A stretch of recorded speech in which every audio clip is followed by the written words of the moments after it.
leadership régénératif, je l'ai découvert il y a que 2 ans déjà. J'étais sur un exercice de vision où en fait on s'est posé les questions, mais aujourd'hui le RSA, ça ne nous permet que de faire du moins pire finalement. Donc j'ai commencé à rechercher qu'est-ce qui existe qui peut faire en sorte qu'une entreprise peut avoir un impact positif sur la planète et sur les gens. Et donc on était parti à la recherche des modèles qui ont les vertus d'être positives, et ce qu'on a trouvé c'est la nature. Et donc en fait le regenerative leadership, ça met le vivant au centre du modèle, et l'entreprise doit ensuite s'aligner avec la nature. Je suis convaincu qu'il n'y aura pas de regenerative business si on n'a pas des leaders régénératifs qu'on doit devenir nous-mêmes. On doit devenir nous-mêmes alignés avec la nature. Celui qu'on peut penser très très vite, c'est une entreprise qui s'appelle Interface.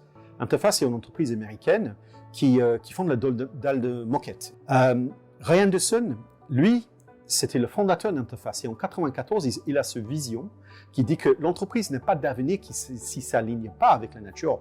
Aujourd'hui, donc 28 ans après, Interface, c'est peut-être le modèle qui a le moins d'impact sur sa planète, mais aussi qui réplique par biomimicrie les actions de la nature. La dernière usine qui a lieu à Amsterdam, il opère comme une forêt quelque part.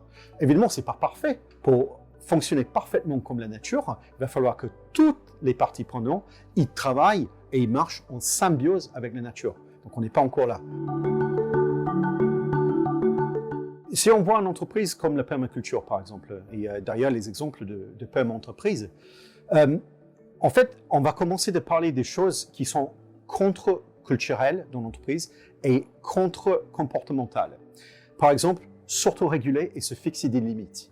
Donc, il n'est pas facile aujourd'hui pour une entreprise de se fixer des limites parce qu'il oscille dans un environnement de croissance. Mais la nature ne fait pas ça. Il s'auto-régule. Et donc, on doit apprendre déjà à accueillir ce message, de se fixer des limites et de s'auto-réguler pour se poser des questions. Quel est le bon niveau de profit? Combien c'est assez en dividende? Et à quel point je vais être OK pour réinvestir équitablement les valeurs créées dans l'environnement et dans la société. En 2015, nous avons découvert les objectifs de développement durable. Il y en a 17, on les connaît tous. Et en fait, c'est un peu le business plan de l'humanité.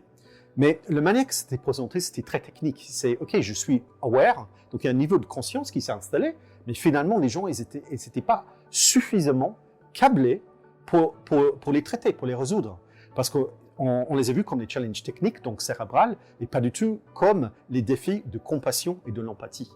Donc les Inner Development Goals, ou les objectifs de développement intérieur, c'est 23 skills comportementales, va vachement nous aider de voir ces problématiques d'une autre manière, changer les perspectives, et ce qui est important à accueillir en avant, que ça va pas être si facile que ça, pas être confortable, parce qu'on doit se poser des questions assez importantes qui va peut-être mettre son propre liberté en question.